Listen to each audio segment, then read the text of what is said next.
ত্রাণ কার্যক্রমে সেনা সদস্যদের পাশাপাশি ঝাঁপিয়ে পড়েছেন সাধারণ মানুষ। এদিকে পূর্বাভাসের ত্রুটির কারণে বন্যা পরিস্থিতি সংকটময় হয়েছে বলছেন দুর্যোগ ব্যবস্থাপনা বিশেষজ্ঞরা। উজানের পানি কমতে শুরু করায় বন্যা পরিস্থিতির উন্নতির লক্ষণ দেখছে বন্যা পূর্বাভাস ও সতর্কীকরণ কেন্দ্র। এখন ঢাকায় থাকছে বন্যা পরিস্থিতির সবশেষ। কুমিল্লায় তীব্র স্রোতে ভেঙে গেছে গোমতী নদীর বাঁধ, প্লাবিত হয়েছে নতুন নতুন এলাকা। বুড়িচং ব্রাহ্মণপাড়াবাসী নিরাপদ স্থানে সরে যাওয়ার জন্য আহ্বান জানিয়েছে জেলা প্রশাসন। বিস্তারিত জানাতে সেখান থেকে যুক্ত হচ্ছেন সহকর্মী খালেদ সাইফুল্লাহ। এছাড়া চট্টগ্রামের মিরসরাই থেকে যুক্ত হবেন সহকর্মী হোসাইন জিয়াদ। আমরা তাদের সাথে যোগ দেব সরাসরি। খালেদ, জানাবেন যে এই গোমতী নদীর বাঁধের কতগুলো জায়গা মূলত ক্ষতিগ্রস্ত হয়েছে এবং কতগুলো জায়গা থেকে কুমিল্লার বিভিন্ন এলাকায় পানি প্রবেশ করছে, যারা স্থানীয় রয়েছেন তারা কি নিরাপদে সরতে পেরেছেন কিনা? গতকাল রাতে যখন গোমতী নদীতে ভাঙন দেখা দেয় তখন কিন্তু মানুষজন আসলে সারাদিন পরে এরকম গুঞ্জন ছিল যে নদী বাঁধ ভেঙে যেতে পারে।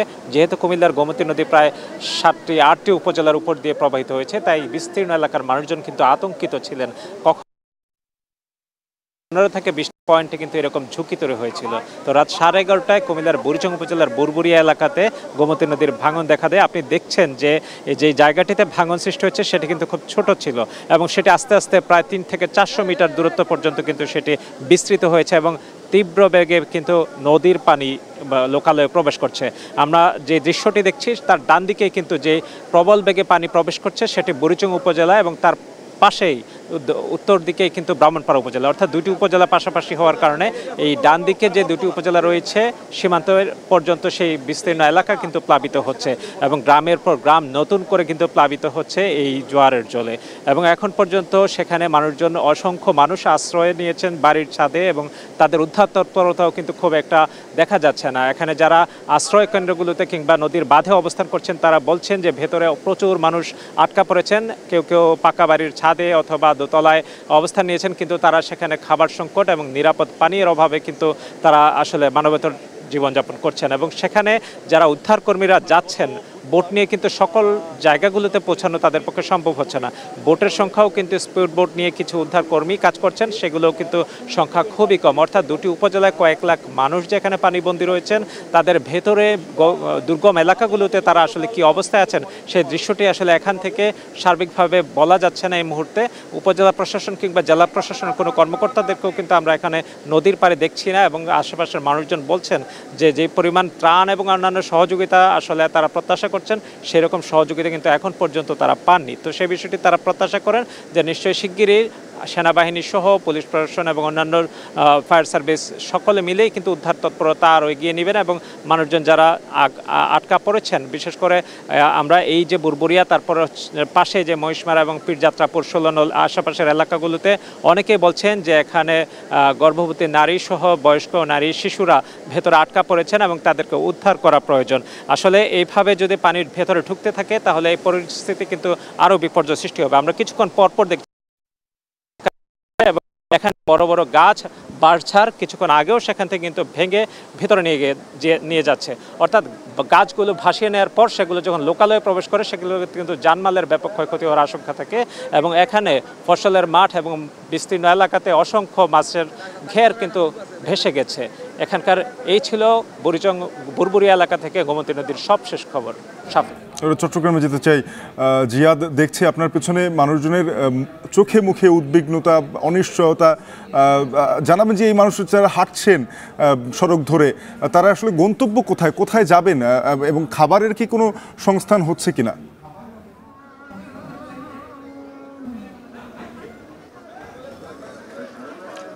শাফিন, মূলত এখানে যারা হাঁটছেন বা যাদেরকে দেখছেন বয়োবৃদ্ধ, তারা বলছেন তাদের জীবনে এই ধরনের ভয়াবহ বন্যা, এই ধরনের বিভীষিকাময় পরিবেশের মধ্যে তাদের পড়তে হয়নি। এবং দেখছেন সেটি আসলে সড়ক, এটি চট্টগ্রামের করের হাট অঞ্চল ধরে একেবারে ফেনী জেলা পর্যন্ত গিয়েছে। এটি পুরাতন ঢাকা চট্টগ্রাম হাইওয়েও বলতে পারেন। এবং এই সড়ক ধরে ফেনী জেলার থেকে যেসব মানুষ এবং এখানকার মিরসরাইয়ের করের হাট, বারিয়ারহাট এলাকার যেসব মানুষ, তারা কিন্তু এই পথ ধরে ঢলের মতো আপনি দেখতে পাচ্ছেন আশ্রয় কেন্দ্রের দিকে মানুষ ছুটে আসছে, তারা নিরাপদ আশ্রয় আসলে খুঁজে ছুটছেন। আমি সকালবেলা যখন এসেছি, এখন প্রায় 4 ঘন্টা পার হলো এই জায়গায়, দেখছি মানুষ কিন্তু কমছে না। হাজার হাজার মানুষ, নারী, শিশু, বৃদ্ধ, যে যতটুকু পাচ্ছেন, সহায় সম্বল যতটুকু পাচ্ছেন ততটুকু নিয়ে আসলে তারা আসার চেষ্টা করছেন। ছোট ছোট ট্রাকে করে, তারপর কলার ভেলা তৈরি করে কিংবা বাঁশের মাচা তৈরি করে যে যেভাবে পারছেন উদ্ধার কাজে যোগ দিচ্ছেন। চট্টগ্রাম সহ আশেপাশের এলাকা থেকে আমরা দেখছি যে অসংখ্য উদ্ধারকর্মী এই জায়গাগুলোতে নৌকা নিয়ে বা বোট নিয়ে যাওয়ার চেষ্টা করছেন। সেনাবাহিনী, নৌবাহিনীর কর্মকর্তাদের দেখছি আমরা, তারাও এসেছেন, উদ্ধার কাজে যোগ দিয়েছেন। কিন্তু সেটি যে পর্যাপ্ত নয় সেটি দেখলেই বোঝা যায়। সাধারণ মানুষ আসলে সর্বোচ্চ চেষ্টা করছেন মানুষদের নিয়ে আসার এখনও পর্যন্ত, এবং আমরা যেখানে আছি তার ভেতরের দিকে কিন্তু একেবারে একতলা দোতলা সমান যে ভবনগুলো রয়েছে সেগুলো কিন্তু পানিতে ডুবেছে, এবং অনেকে আসার পরে বলছিলেন যে অনেকে এখনো বাড়ির যে ছাদগুলো রয়েছে, যে জায়গাগুলো রয়েছে সে জায়গাগুলোতে তারা অবস্থান নিয়েছেন জায়গাগুলোতে, এবং উদ্ধারের আশায় তারা আছেন। এবং এখনো পর্যন্ত আসলে উদ্ধার তৎপরতার কথা যদি বলি, যে যারা ওদিক থেকে আসছেন উদ্ধার হয়ে, তারা বলছিলেন যে এই মুহূর্তে উদ্ধার কাজে যোগ দেওয়ার জন্য কর্মী প্রয়োজন। সেনাবাহিনীর লোকজনকে তারা চাচ্ছেন, নৌবাহিনীর লোকজনকে চাচ্ছেন, যাতে দ্রুত আরও বেশি পরিমাণ নৌকা নিয়ে এসে তাদেরকে খুবই তাড়াতাড়ি উদ্ধার করা হয়। কারণ এখানে আমরা যতটুকু দেখছি যে পানির পরিমাণ কিন্তু বাড়ছে। একই সাথে জরুরি ত্রাণ সহায়তা কিন্তু এই মুহূর্তে প্রয়োজন, কারণ ত্রাণের এক ধরনের ত্রাণ দেওয়া হচ্ছে। সাধারণ মানুষ কিংবা স্থানীয় যুবকরা যতটুকু পারছে শুকনো খাবার নিয়ে তারা আশ্রয়কেন্দ্রগুলোতে ছুটছেন, কিন্তু সেটি একেবারেই এই পরিস্থিতির তুলনায় একেবারেই অপর্যাপ্ত বলা যায়। পুরো চট্টগ্রাম জুড়ে আসলে ভয়াবহ অবস্থা। চট্টগ্রামের মিরেশ্বরাই, হালদা নদীর পাশ ধরে ফটিকছড়ি, হাটহাজারী, নাজিরহাট এবং রাউজান, রাঙ্গুনিয়া, সেই এলাকাগুলোতে আসলে মানুষ প্রায় 2 লাখেরও বেশি মানুষ পানিবন্দী হয়ে পড়েছে। এবং এখানকার যে হাট বাজার, দোকানপাট, ব্যবসা প্রতিষ্ঠান, মানুষের যে পোলট্রি ফার্ম, গবাদি পশু, মাছের ঘের, সবই আসলে ভেসে গেছে এই পানির তোড়ে। সবচেয়ে বড় কথা, চট্টগ্রামে 2 জন কিন্তু এখনো পর্যন্ত নিখোঁজ আছে পানিতে তলিয়ে, এবং রাঙ্গুনিয়ায় ইছামতি খালে একজন যুবকের মরদেহ উদ্ধার করা হয়েছে। পাশাপাশি ঢাকা চট্টগ্রাম মহাসড়ক, যেটি অর্থনীতির লাইফলাইন, সেটিও কিন্তু বন্ধ গতকাল থেকে। শাফিন। বন্যার আকস্মিকতায় দিশেহারা মানুষ ছুটে বেড়াচ্ছেন এদিক ওদিক। আমরা দেখছিলাম সহকর্মী হোসাইন জিয়া চট্টগ্রাম থেকে যুক্ত হয়েছিলেন। এর আগে কুমিল্লা থেকে খালেদ সাইফুল্লাহ জানাচ্ছিলেন বন্যার ভয়াবহতা। এমনই ভয়াবহ বন্যায় প্লাবিত দেশের দক্ষিণ পূর্বাঞ্চল বাঁধ ভেঙে তলিয়ে যাচ্ছে। এখনও নতুন নতুন এলাকা বানভাসীদের উদ্ধারে কার্যক্রম চলছে। ফেনী থেকে কিছুক্ষণ আগে বিস্তারিত জানিয়েছেন সাজিদ আরাফাত। আমরা রয়েছি ফেনী শহরের আমতলী এলাকায়। আমতলী যাওয়ার যে সড়ক, সেই সড়কটি পুরোটাই ডুবে রয়েছে, এবং দলে দলে সেই আমতলী থেকে কিন্তু মানুষজন শহরের দিকে ছুটে আসছেন। আমরা দেখছি যে অনেকেই কিন্তু একেবারে গলা পানিতে নেমে তাদের যে নিত্য প্রয়োজনীয় জিনিস সেগুলো নিয়ে বের হচ্ছেন।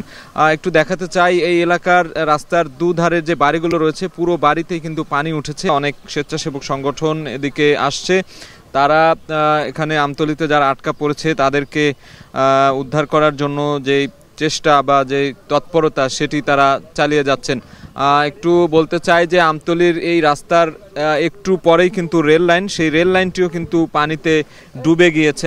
এবং বলে রাখতে চাই যে ফেনী শহরের পানির যে প্রবাহ সেটি কিন্তু কোনো অংশেই কমেনি, বরং আরও অনেক বেড়েছে।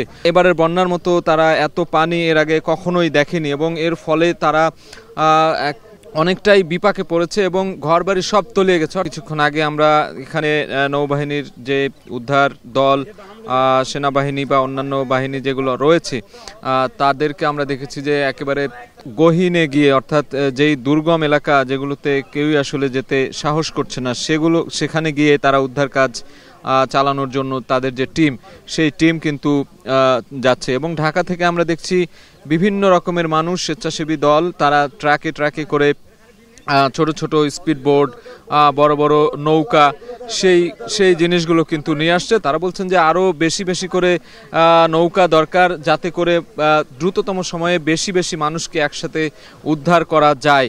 এবং সেই জায়গায় একটু ঘাটতি রয়েছে বলে এখানকার মানুষ যারা রয়েছেন, বানভাসী মানুষ, তারা কিন্তু বারবারই অভিযোগ করছিলেন। এই ছিল আমার কাছে সবশেষ। ফেনী থেকে সাজিদা রাফাত জানাচ্ছিলেন বন্যা পরিস্থিতির সবশেষ। এবারে যুক্ত হতে চাই নোয়াখালীতে বন্যা পরিস্থিতির ক্রমশই অবনতি হচ্ছে। জেলার 9 উপজেলা এখনও পুরোপুরি পানিতে নিমজ্জিত। এছাড়া রাঙামাটিতেও নতুন করে সংকট দেখা দিয়েছে পাহাড় ধসের। এ বিষয়ে আমরা বিস্তারিত জানতে চাই। নোয়াখালী থেকে সহকর্মী নাসিম শুভ এবং রাঙামাটি থেকে জিয়াউর রহমান জুয়েল যুক্ত হয়েছেন আমাদের সাথে। নাসিম, আপনার কাছে যেতে চাই, জানাবেন যে এই যে জলাবদ্ধতা তৈরি হলো তার মধ্য দিয়ে মানুষ স্বাভাবিক যেই খাবার দাবার রয়েছে, পানি রয়েছে, এগুলো কিভাবে পাচ্ছেন? দোকানপাট খোলা যাচ্ছে কিনা এবং আশ্রয় কেন্দ্রে কি পরিমাণ মানুষ অবস্থান নিয়েছেন জানাবেন।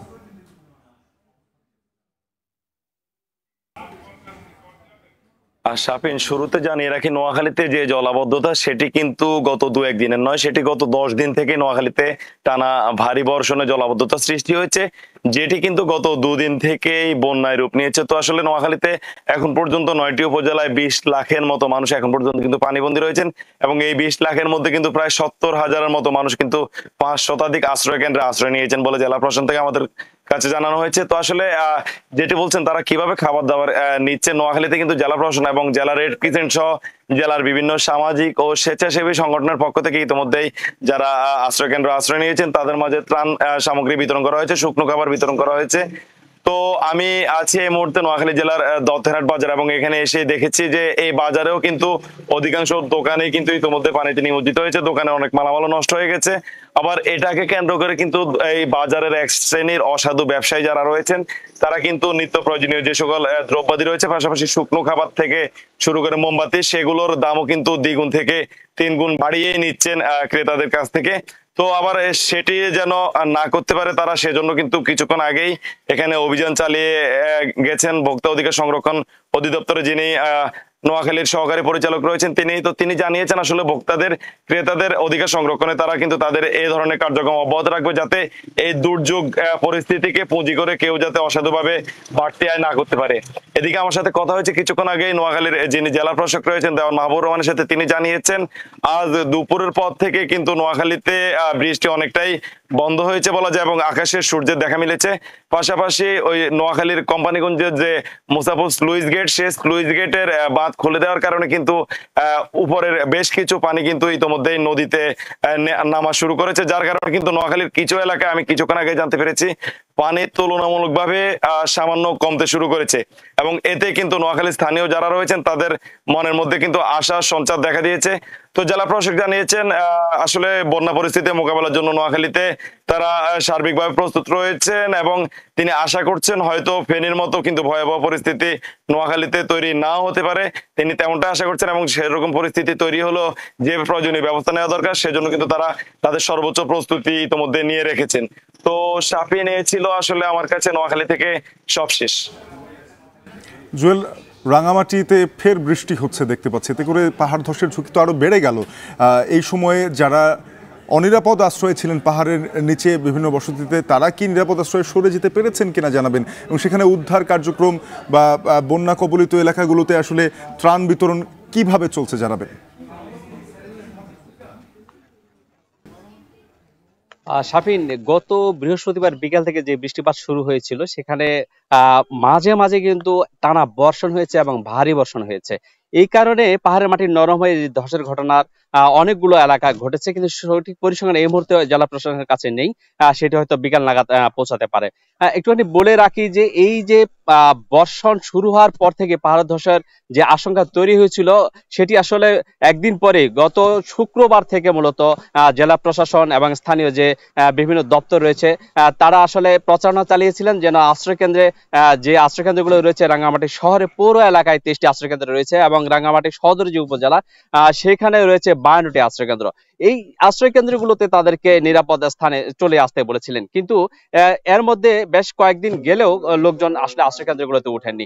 এরপরে যেটি হয়েছে গতকাল সেখানে সেনাবাহিনীর সহায়তা নেওয়া হয়েছে, জেলা প্রশাসন, পুলিশ এবং অন্যান্য যারা যে স্বেচ্ছাসেবী সংগঠন আছে স্কাউট তাদের সহযোগিতা নিয়েই মূলত মানুষজনকে যারা পাহাড়ের পাদদেশে বসবাস করছিলেন তাদেরকে আশ্রয় কেন্দ্রগুলোতে নিয়ে আসা হয়েছে এবং তারা সে গতকাল থেকে এখন পর্যন্ত আশ্রয় কেন্দ্রগুলোতে রয়েছেন। জেলা প্রশাসন থেকে তাদেরকে খাবারের ব্যবস্থা করা হয়েছে এবং এখন পর্যন্ত আপনি দেখতে পাচ্ছেন যে বৃষ্টি হলেই কিন্তু আসলে এই ধরনের একটা টেনশনের মধ্যে পড়ে যায় স্থানীয় প্রশাসন। তারা এখন আবার যেটি হয়েছে যে বাঘাইছড়ির নিম্নাঞ্চলে কিন্তু 30টি গ্রাম প্লাবিত হয়েছে এই উজানের ঢলে এবং এই বর্ষণের ফলে।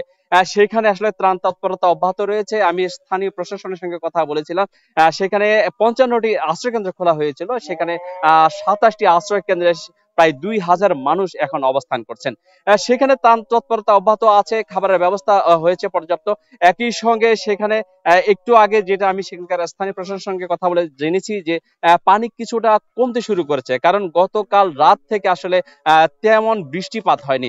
এই কারণে যদি আরো 24 ঘন্টায় বৃষ্টিপাত না হয় তাহলে হয়তো সেই অবস্থা থেকে পরিত্রাণ পাবে। এটা হচ্ছে আপাতত স্বস্তির খবর। এই ছিল আমার কাছে সবশেষ। শাফিন। রাঙামাটি থেকে জিয়াউর রহমান জুয়েল, এর আগে নোয়াখালী থেকে নাসিম শুভ যুক্ত হয়েছিলেন। পূর্বাঞ্চলের 7টি নদীর 14টি পয়েন্টে পানি বিপদসীমার উপর দিয়ে বইছে। উজানের পানি কমতে শুরু করেছে, যা